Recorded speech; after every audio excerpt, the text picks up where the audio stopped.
మధురాష్టకం కృష్ణుని వివిధ రూపాలను, ఆయన యొక్క మధురమైన లక్షణాలను మరియు ఆయనతో భక్తులకు సంబంధాన్ని వివరించే ఒక స్తోత్రం.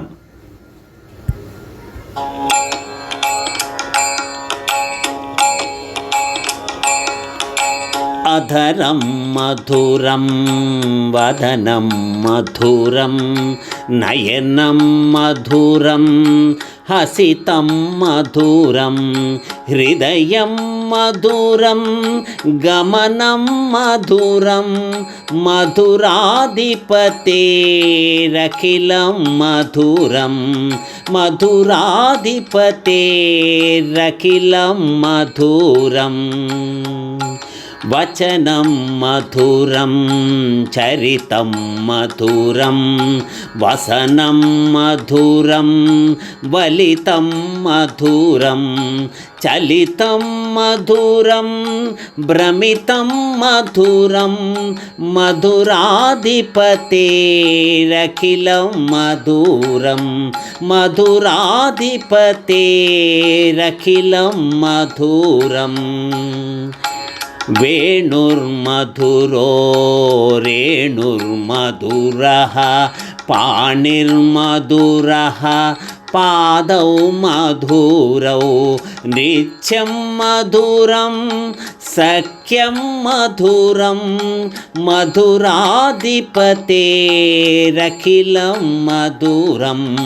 మధురాధిపతేరఖిలం మధురం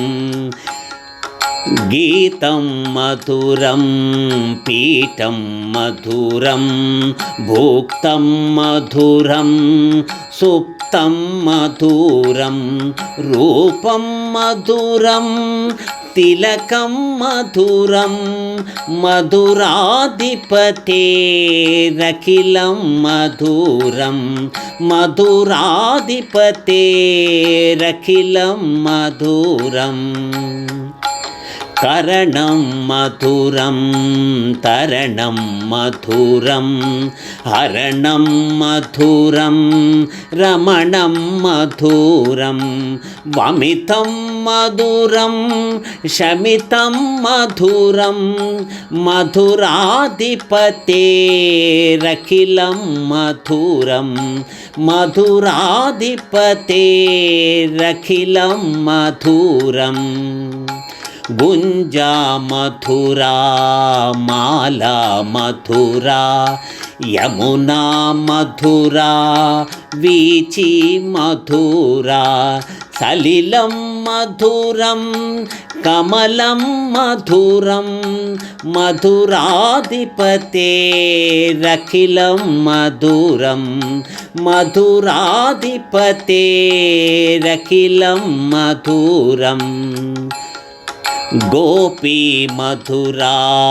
లీలా మధురా యుక్తం మధురం ముక్తం మధురం దృష్టిం మధురం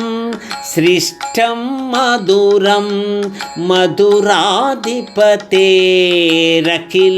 మధురం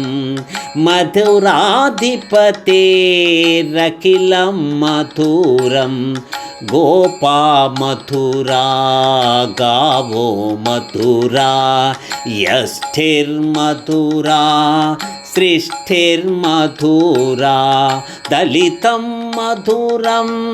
ఫలితం మధురం మధురాధిపతేరఖిలం మధురం